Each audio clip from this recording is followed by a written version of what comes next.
I just want to go here and read a book and maybe eat some grapes because I'm always eating something and those grapes look delicious. Hey guys, how you doing? I'm Richard with Everlasting Gaming and welcome back to Heart of the Woods. We have a lost ghost story going on. We made a new friend. We met Abigail. She was adorable. We got these two little chibis going on telling us what's happening in between the plot points. What more could you ask from this game? It's just so amazing. Also, there's a freaky monster out there that she mentioned before, which we haven't seen yet. So, yeah, it's not going to be fun. So let's keep on going. Let's see what this game has in store for us. Time skip time. You can't get rid of me that easily. Believe me, I've tried. Abigail and I have been spending a lot of time together since the last scene. We've gotten to know each other a lot better. At this point in the story, she's also able to talk, which makes things a lot easier. I would love to know why. For someone who hasn't spoken to another human in over 200 years, she's a surprisingly excellent conversationalist. And you two are on a date in this scene, right? No. I love her shock face, like, don't call it a date, I'll stab you. We're just talking, that's all. Going for a walk and talking. That's perfectly normal. Just a chance for the two of us to enjoy each other's company. God, Tara, I will cut you. Hang on a sec. These next few scenes don't even have me in them. Shouldn't Abigail be introducing them instead? We actually never had a chibi sprite made for her, so we can't. Oh, that's adorable. Finger paint chibi. Hey, it's me, Abigail. I'm really spooky, and I just love Maddie so much. I'm so glad we're dating now. That's my chibi Abigail voice. Just roll the damn scene. Hopefully you'll never have to hear me do that voice again. Abby takes my hand in hers, but then drops it right away as if burned. She gasps, her mouth freezing in a perfect O of shock. What is it? What's wrong? Your hand. With everything that's happened, I half expected to be fading away or something, but when I hold it up, nothing seems to be out of the ordinary. I could feel it. Then she darts forward and grabs my hand in both of hers. I can feel your hand, Madison. It's real. Yay. Like a jeweler with a diamond, Abby takes my hand and runs her fingers over it, with a characteristic disregard for personal space. Excited? She seems to realize what she's doing and quickly pulls away, breaking the spell. Sheepishly, she kicks the ground, not meeting my eyes. Oh, I'm so sorry. That was incredibly rude of me. For a moment, I lost myself, and... It's okay. I don't mind. Usually ghosts can't touch things. This is like a big deal for Abigail. There are lots of little things in my daily life that I take for granted. The simple actions of talking to someone at the store, or sitting next to a stranger on the bus, or eating wonderful food. In case you guys haven't noticed, if you watch my past videos, I'm a hardcore foodie. If I couldn't eat food, I just wouldn't want to be around anymore. They're not enjoyable. I'd even say that I dislike them. But for someone who hasn't interacted with another human being, who hasn't even come near a human being in however how many years, that's something I can't even imagine. And really, I don't mind. Wonderful. She smiles so brightly at me it almost hurts. It's not fair that something so simple should be so It's not fair that something so simple should be so meaningful for her. But she just skips over back to me and grabs my hand like nothing happened. Clearly the embarrassed act was just a charade. Honestly, she's easier to read than the book in church. I let her indulge herself for a moment, but she's so completely engrossed that I feel like we could be here for hours while she basks in the novelty of it. Not that I'd see it as a problem, but... Well, I'm just not used to being fawned over like this. Anyway, you were going to show me something? Oh yes. It's something very special. I think you'll enjoy it. Lead the way. We lock eyes, and for a second, I think she's going to say something. But whatever it is, she changes her mind and just smiles and nods. She tugs a little at my hand as she turns around. And we run. I'm borne along by her boundless enthusiasm, and surely more than a little magic. The trees fly by at a blur, impossibly fast, just like being on the train again. It's like Spirited Away, when they flew past all the grass. Like snowflakes, they melt into my vision faster than I can really notice. The speed is some gift of the forest, I imagine, a consolation for what it's done to me. Our footsteps are formless against the snow. We're walking in the air. It's the same as when I first met Abby. That feels like an eternity ago. I guess technically it was a lifetime ago. I have no idea how far we've run or how far we're going, but we're surely deep in the trees, deeper than even Morgan's likely ever dared to go. There's no pain in my legs or in my lungs. This is easier than walking. You know, I'm wondering why Tara isn't around for these things. Like, this is your, like, ghost hunting partner. Wouldn't you want to be a part of this? But I guess, you know, since they're friends, quote-unquote, loving each other, I guess she'd want this to be her husband. I don't know. What do you guys think? Do you guys think she should have brought Tara along for this, just so she could get to know the ghosts? Or do you think she would ruin everything? I want to hear from you guys. Tell me in the comments below. As we go, I try to push aside all the worries and tensions. Frankly, everything about this situation out of my head for just a little while. Just for now, I want to enjoy this. For my own sake. For Abby's sake. Who is Abby? Though it surely isn't hard. Oh, she calls Abigail Abby. Gotcha. Abby manages to never let go of my hand. She's constantly pulling me forward, keeping me near her. I'm not sure how it's possible, but it seems like she's focused entirely on me, while also being focused just as much on the path ahead. I wonder if I'll ever be able to split my attention like that. I can't even boil water and chop vegetables at the same time. So I have trouble thinking of anything other than her. The gentleness of her grip, the light and joyful way she moves across the ground, the certainty with which she pulls me forward. Every so often she turns around to make sure I'm still there, though I'm sure she's very aware of her interlocked fingers. Each time she looks back, I smile at her, and each time she looks away with a blush. We run for so long that I feel like we've crossed the whole forest by now. We run for so long that I start to wonder if we'll ever stop. Where are we going? I yell, even though my breathing is strained at all.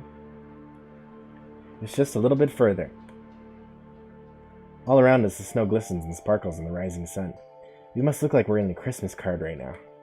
This whole game looks like a giant Christmas card. Finally, Abby slows down until we're walking at a regular pace. I fall into step beside her, rather than just behind, and she lets go of my hand. Something different about where we are. At first, I only noticed it as a vaguely uneasy feeling, like we're being watched. Abby seems oblivious or indifferent. Something in the corner of my eyes, but when I turn my head, there's nothing there. It happens again, this time on the other side, but still there's nothing.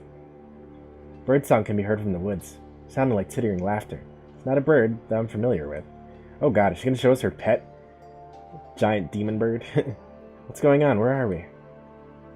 We're almost there, I promise. What exactly is there? Please just trust me. You'll see soon.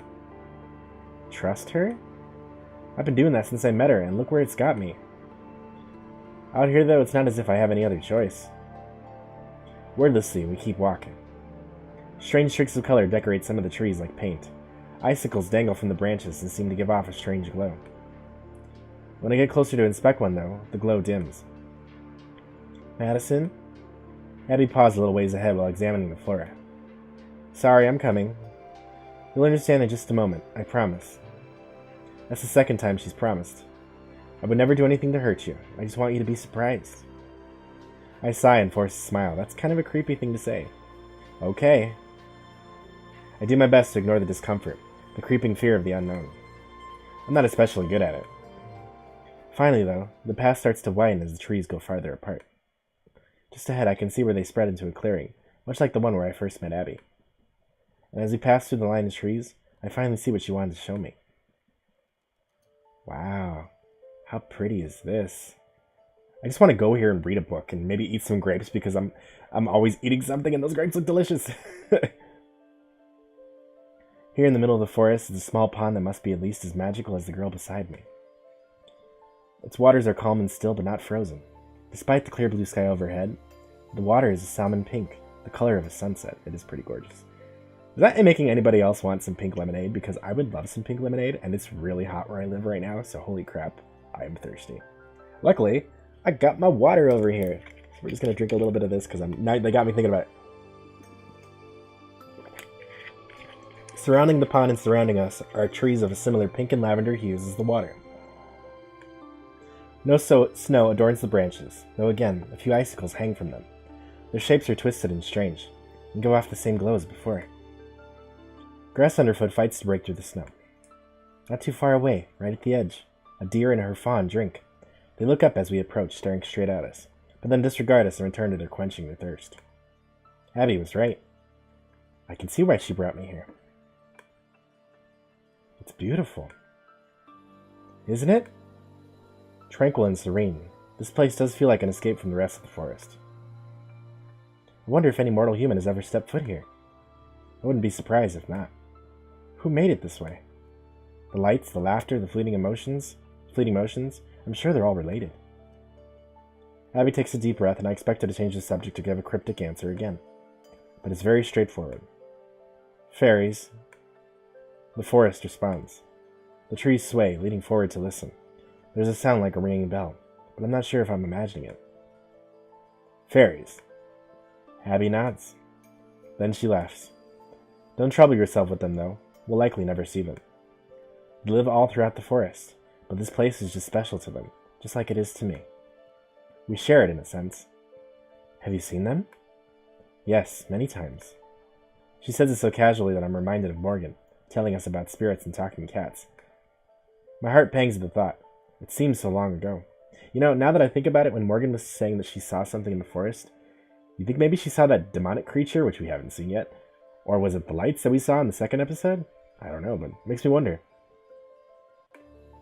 What are they like? They're similar to wasps. Like I said, don't worry about them. Oh, do come look at this, though. She hurries over to a bush near the trees, crouching over a little. I humor her and follow. Hello, little ones. She coos over something that I can't see, until she steps aside to make room. Madison, look! There's a small bird's nest tucked into the branches, nearly imperceptible against the tangle of sticks. A couple small chicks chirp to themselves, waiting for their mother to return. Abby presides over them with a content smile, looking as proud as if they were her own kids. Precious, aren't they? Yeah, they're really cute. One of them turns and fixes a beady eye on us. It watches intensely for a moment, before deciding we're not as interesting enough. I'm barely paying attention to them. I look around, expecting to see a glitter of wings or pixie dust, but there's nothing besides Abby and the birds. I used to think that perhaps it would make their mothers unhappy. They never seem to mind either. They're quite friendly, in fact. Abby glances over at me, expecting a response. What was that? Just chit-chat. Sorry, I'm just preoccupied. She smiles and nods sagely. I understand. Abby takes my hand in hers once again, and brings me back to the water. A gentle breeze rattles the trees. I'm sure it must be cold. Are there other places like this in the forest? No, there aren't. This one is special. I'm happy to have someone to share it with. Aw, it's cute. Her shoulder brushes against mine as she snuggles up closer to me. Oh my god, you guys. Moment of love. I'm so excited for them. She really has no qualms about personal space. I still don't mind, though. This little moment is probably unfathomably important to her. And besides, it's pleasant. Abby breathes a deep, contented sigh. If eternity was like this, I wouldn't mind it so much. I feel like if this was a live stream, you guys would just be flooding, like, the live stream with hearts right now. Just like, yeah, look at them, they're so cute. Like what?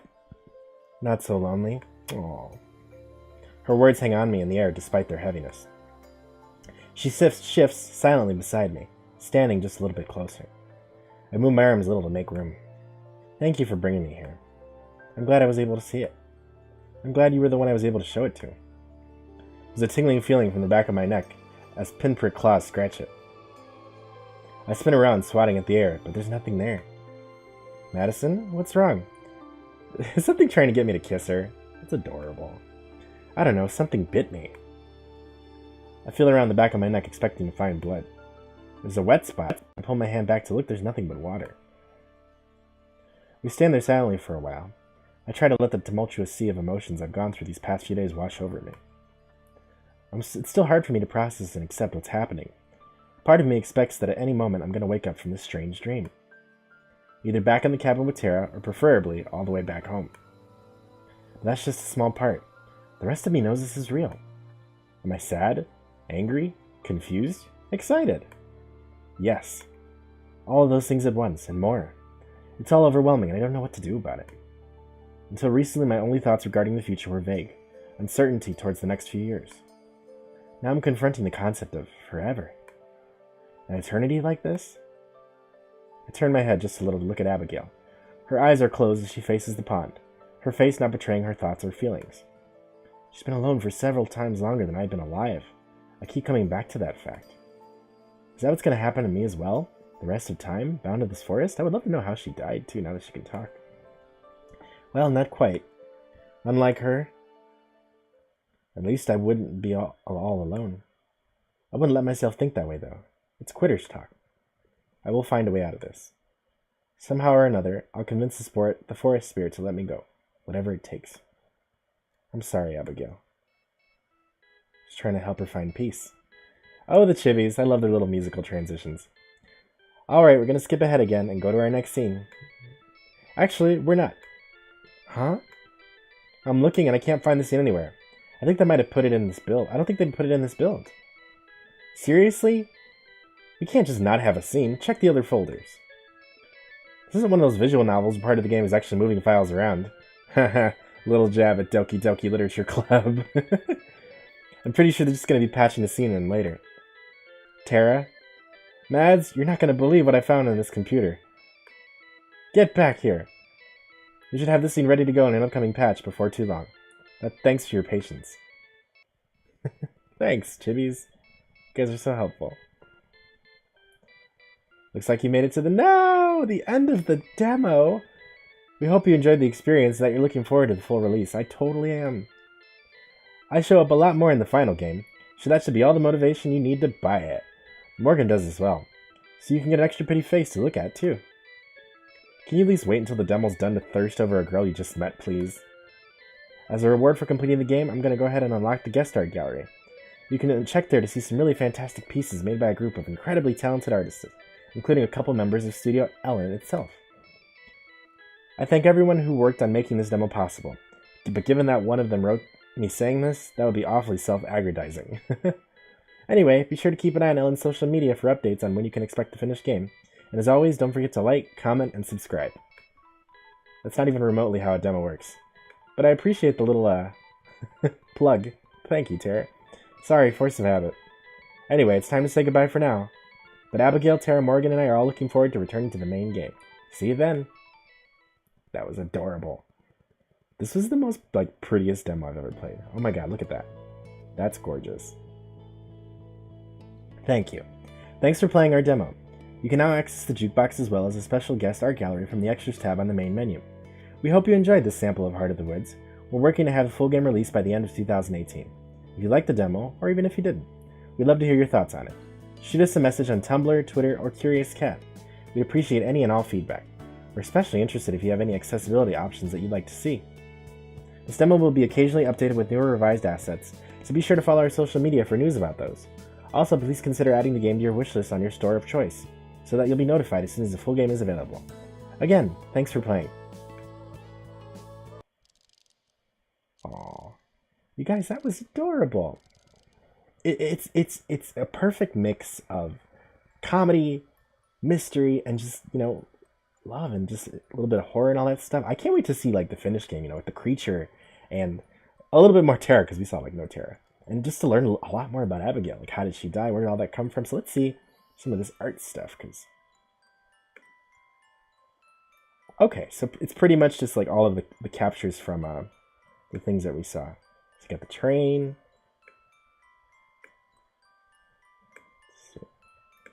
We got the forest.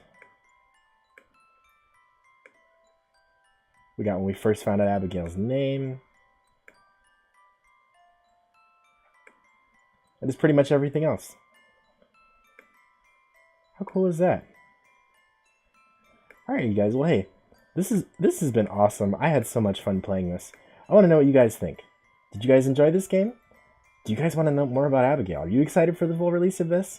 What questions do you have? I want to hear from you. What do you want to know from what's going to happen in the future of this game? Tell me in the comments below. I want to hear from you guys. Alright, you guys. Hey, it's been fun. I had a blast. I hope you had fun. I'm Richard with Everlasting Gaming, and as always, have a good night.